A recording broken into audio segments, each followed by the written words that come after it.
Hey there, it's Alyson Stanfield with the Art Biz. And y'all, I've been trying to figure out this video podcast thing, and it just seems so onerous. So rather than waiting to do an episode, what I've been doing is just doing audio for a while. And I lost my assistant. Well, I didn't lose her. She went on to greener pastures, but I no longer have an assistant right now. And so I just been wanting to do things the easy way and get the content that I want you to have, the information that I want to share with you. One of the things that I want to do is to make this easier, to make the video part less onerous. And I'm a much better writer than I am a speaker. And so I like to write out episodes, and they're easier to do in audio than in video.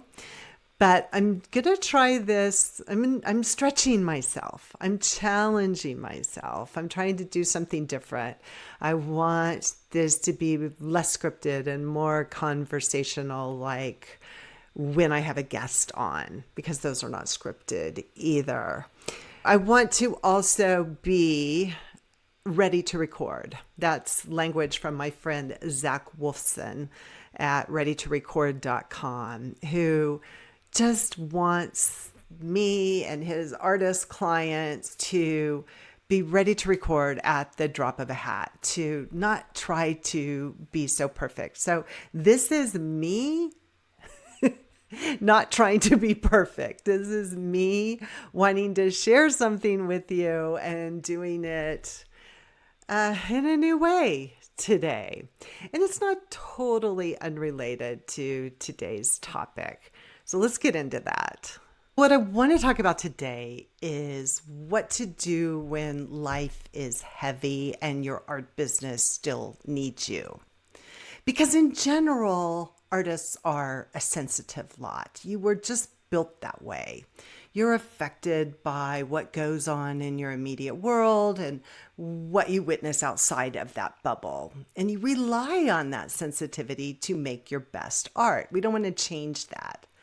But it also exposes you to everything else, obstacles that wreak havoc with your studio practice and business intentions. Maybe it's your own illness or that of a loved one. Maybe it's a bully at your child's school, a natural disaster that has struck your community. Then there are the shenanigans that we see playing out in the headlines today. Useless wars and even more useless trade wars, reckless government spending, and people in real pain, from those who are imprisoned in detention centers to the farmers on the plains who are navigating a new order of tariffs and low fertilizer supplies because of those useless wars. It is so much. And it's often too much to ask you to focus on the art business and career amid all of this. So what happens, and I've witnessed this in many artists that I've worked with, is that we shut down, we detach and avoid. It doesn't even have to be something negative. It could be a wedding or a long vacation or the birth of a child. We are tested by all of these things. So what I want to do in this episode is, one, remind you why it's still important to make art, and two, to give you some tools that help you navigate life while you're going through these things. So let's start with why you need to keep making art. And I'm adapting this list from episode 48, which I published at the start of COVID. These are arguments that I continue to stand by, and they're good to have handy when the doubt creeps in. My first argument for continuing to make art is that art is why you are here. And I want you to see that not making art is not going to save the world. In fact, it's doing the opposite, because one less person isn't living up to their potential. Not making art is depriving the world, not only of the potential of your art, but of you as a whole human being. Making art makes you whole, and it allows you to contribute to the world from a healthier position. Point number 2, art encourages us to go within. In all the hustle of our techno-filled daily life, art encourages us to slow down and venture within ourselves. When we experience art, we escape to a place of peace and of contemplation. We're reminded of the richness of life. Picasso said, "Art washes away from the soul the dust of everyday life." It's a cliche and yet absolutely true. Art nourishes the soul, but it's only soul nourishing to the artist and to those who are privileged enough to experience it. Privilege doesn't have anything to do with income level. In this case, privilege means access. We are counting on you to bring it to us, to nourish our souls, whether it's in our inboxes, our social feeds, or preferably in our physical environments. Point number 3, art reminds us that we're all connected. How delightfully ironic it is that art can be both contemplative and social experience. While art makes it easier for us to go within, it also reminds us to look beyond ourselves. I started college as a painting major. I was a pretty good draftsman, but I never had the urge to paint every day or most days. What captured my fancy were the art history classes, and not because I loved memorizing slides, names, styles, and dates, but because the history of art taught me about the world. Art was then and is now my entry point to history, religion, philosophy, geography, other cultures, mythology, science, revolution, and so much more. Art is a channel for experiencing the world in its entirety. In contemporary society, art can unite us. It's not unlike, stay with me here, it's not unlike when we're in a stadium or a ballpark and all of us are cheering for our favorite sports team. Dolly Parton passed yesterday. There's so much grief in this. And so the first thing I did when I found out was to go to Instagram and read tributes because I knew they would be there. I knew I wasn't alone. Artists drew loving cartoons of Dolly in heaven, and there were other artists who embroidered her quotes onto linen handkerchiefs. I shed some tears and just felt a lot of gratitude that I could be with others, even virtually, who also felt the loss. 4th, art completes our humanity. For more than 20 years, I have been sharing the thoughts of poet, critic, and former head of the National Endowment for the Arts, Dana Gioia, whom I had the pleasure of hearing speak at a conference in Boise, Idaho in 2003, and it made, obviously, a huge impact on me. I still have the notes, and as I recall through them, his talk was focused on the need for arts education, but I see it equally as a call to keep making art. The Greek word for art, to make, is poiesis, which Gioia describes as a way of knowing the world, separate from but equal to science and mathematics. And as we know, science and math have much more weight in budgeting by lawmakers and those who set school curriculum standards than the art classes. And when art is seen as a luxury, as Gioia's argument goes, it is considered unnecessary to our survival and our prosperity. He says we're complicated beings. We're not just analysts. We have emotions, desires, and fears that cannot be explored or expressed through science and math alone. Gioia explained that art is used to educate children beyond analytical thought processes. It's used to teach them about their feelings. And this comes in handy when, as adults, we're asked to find solutions for real life situations and human challenges that look deeper than facts and figures. The arts foster individuality, freedom, and self-expression. These are the very ideals on which our nation is built, and apparently we're all forgetting about right now.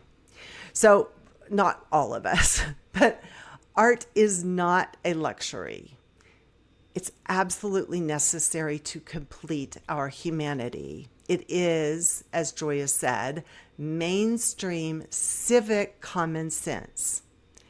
And then later, in a commencement address to Seattle Pacific University, he drove it home. He said, art simultaneously addresses our intellect, our senses, our emotions, our imagination, our intuition, our memory, and our physical body, not separately, but together simultaneously, holistically. How wonderful it is that you can be a divine tool for this mission. Point number 5, we need you to tell the story. If you're not already convinced that there is a value in continuing to make art even through the hard times, this is my last pitch. Let's face it, our world has always been messy. Yes, there has been much beauty and magnificence throughout the centuries, but there's also been ruinous wars, brutal treatment of our fellow human beings, and devastating natural disasters. Artists have shone a light on inequity and injustice throughout history, even when they seem unbearable to view. Francisco Goya painted the execution of Spanish patriots rising against Napoleon's army. Picasso painted the horrific aftermath of the bombing of a Basque village by the Spanish nationalists. And Dorothea Lange documented the suffering of migrant workers, displaced farmers, and the unemployed during the Dust Bowl and Great Depression. Those are just a few examples of artists telling the story. Cherished works of art have survived through wars and plagues, recessions and depression.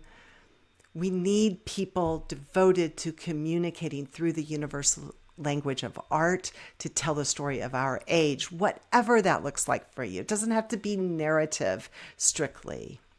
We need more people to hold tight to their creative vision, who remind us to pause and go within while simultaneously bringing us together.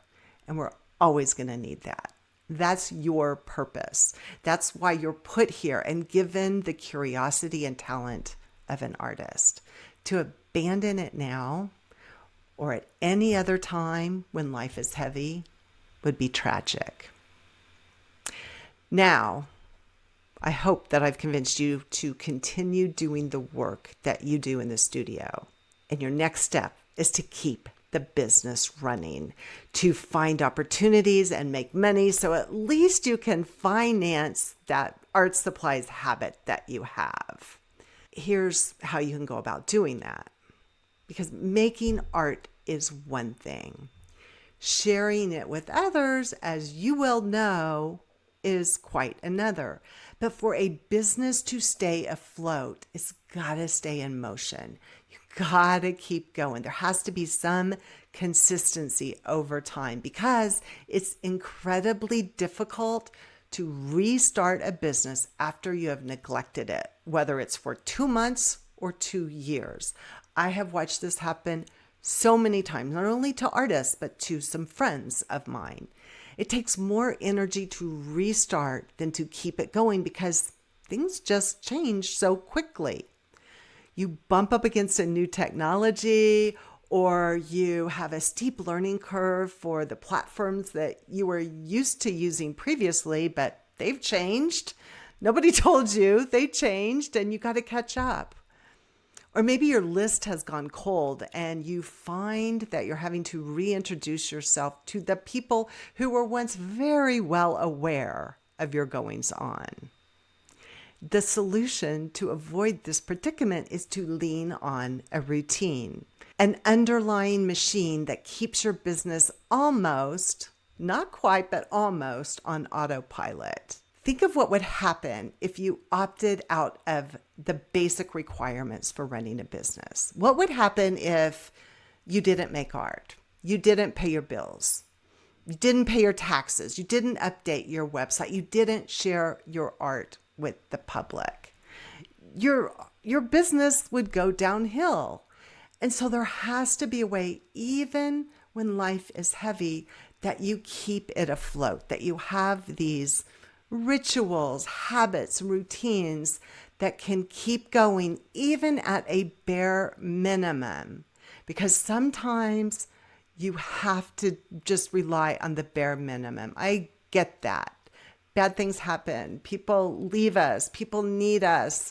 Our time is required elsewhere. But we have to keep the business going if we want it to be there on the other side. So this is why I am teaching your art marketing plan that is coming up on September 10th. It's at artbizsuccess.com/YAMP. That's YAMP, your art marketing plan.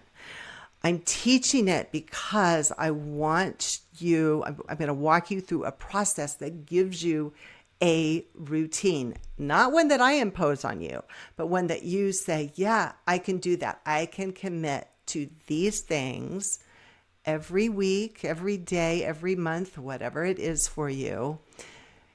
And I know that they will help keep my business afloat.